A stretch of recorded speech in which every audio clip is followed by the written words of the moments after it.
Hello guys, welcome to share बाजार। Okay, तो ये बात हुई ट्रेंड की। सुमित, बाकी नंबर्स स्पेशली सीमेंट साइड पर ग्रासिम। देखिए ग्रासिम में केस में जो नंबर्स हैं उनमें भी कुछ हद तक एडजस्टमेंट्स हैं, तो उसको भी ज़रा ध्यान रख के चलिएगा। लास्ट क्वार्टर में कंपनी का 771 करोड़ रुपए के आसपास के एक एडजस्टमेंट था, इस वजह से नंबर्स आपको थोड़े अजीब अजीब से दिखेंगे। लेकिन वाई वाई बेसिस पे मुनाफा 72% टूटने का अनुमान है, बिक्री करीब करीब 11% बढ़ने का अनुमान, क्योंकि वॉल्यूम का नंबर बेटर है। लेकिन मार्जिन करीब 3% का डिक्लाइन और मुनाफे में करीब करीब 70-72% डिस्काउंट, क्योंकि वहाँ पर भी एक एडजस्टमेंट था। तो ये दोनों एडजस्टमेंट की वजह से आपको नंबर्स थोड़े से अलग से दिखेंगे। लेकिन ऑपरेटिंग परफॉर्मेंस 15% के आसपास का ड्रॉप और अदरवाइज ही मार्जिन में थोड़ा सा स्लगिश नंबर आएगा। क्यू ऑन क्यू नंबर हालांकि इनके थोड़े बेटर रहेंगे, वाई वाई के सामने क्यू ऑन क्यू नंबर अच्छे आ सकते हैं।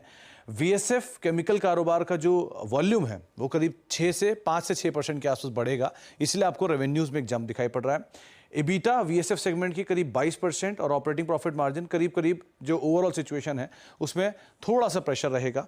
केमिकल सेगमेंट में करीब 17% का डिक्लाइन और ऑपरेटिंग प्रॉफिट मार्जिन 3-3.5% के आसपास गिर सकते हैं, इसीलिए 13-13.5% के आसपास ओपीएम आने का अनुमान है।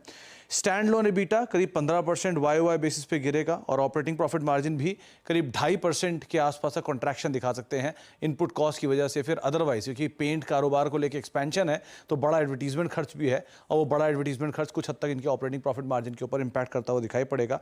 ओवरऑल इनकी कमेंट्री खासतौर से पेंट कारोबार को लेके, वीएसएफ कारोबार को लेके, केमिकल की प्राइसिंग को लेके, second half of financial year launches को लेकर, ये चीज़ें हैं जिनको बाजार बहुत कीनली वॉच करेगा। लेकिन थोड़ा सा प्रेशर कंपनी के ऊपर इस समय एक बड़े केपेक्स का आता हुआ दिखाई पड़ेगा, तो वो पार्ट बहुत क्रूशली बाजार वॉच करेगा।